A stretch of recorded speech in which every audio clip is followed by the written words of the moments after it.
দেখুন 5ই আগস্টের যে খুনি হাসিনা ইতিহাসের নিকৃষ্টতম স্বৈরশাসক খুনি হাসিনা যে পালিয়ে গিয়েছে, সেখানে বাংলাদেশে গণতন্ত্রকামী সকল ছাত্র সংগঠন বৈষম্যবিরোধী ছাত্র আন্দোলনের ব্যানারে যে আন্দোলন করেছিল, সেই ছাত্র সংগঠনগুলি মনে করতেছে যে এই মুহূর্তে হাসিনা পালিয়ে যাওয়ার পরে তার দোসর এবং চালাচুবান্ডাদের মাধ্যমে বাংলাদেশে যে আরেকটি অস্থিতিশীল পরিস্থিতি তৈরি করার গভীর ষড়যন্ত্র চলতেছে, সেই মুহূর্তে এই ছাত্র সংগঠনগুলি মনে করছে যে না, এই মুহূর্তে আমাদেরকে আবারও বসা দরকার।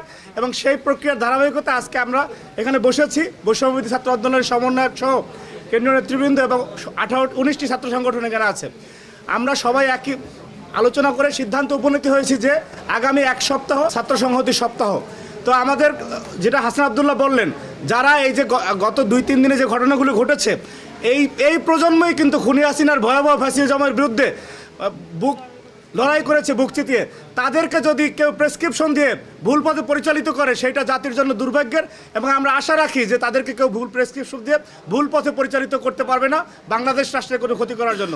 সেই বিষয়টিকে সতর্কতা হিসাবে এবং তাদের ভিতরে যাতে এই চেতনা কেউ জাগ্রত করতে না পারে, সেই বিষয়টি আমরা প্রচারের অংশ হিসাবে এই সপ্তাহের আয়োজন করা হয়েছে। এবং এখানে প্রত্যেকটি ছাত্র সংগঠন তার স্ব ব্যানারে শিক্ষা প্রতিষ্ঠানগুলিতে যাবে এবং এই সপ্তাহটি আমরা পালন করব। আমরা বিশ্বাস করি যে আমাদের ভিতরে যে একটি জাতীয় ঐক্য তৈরি হয়েছিল এবং এই খুনিদের বিচার না হওয়া পর্যন্ত এবং বাংলাদেশের স্বার্থে এই ঐক্য আজীবন অটুট থাকবে।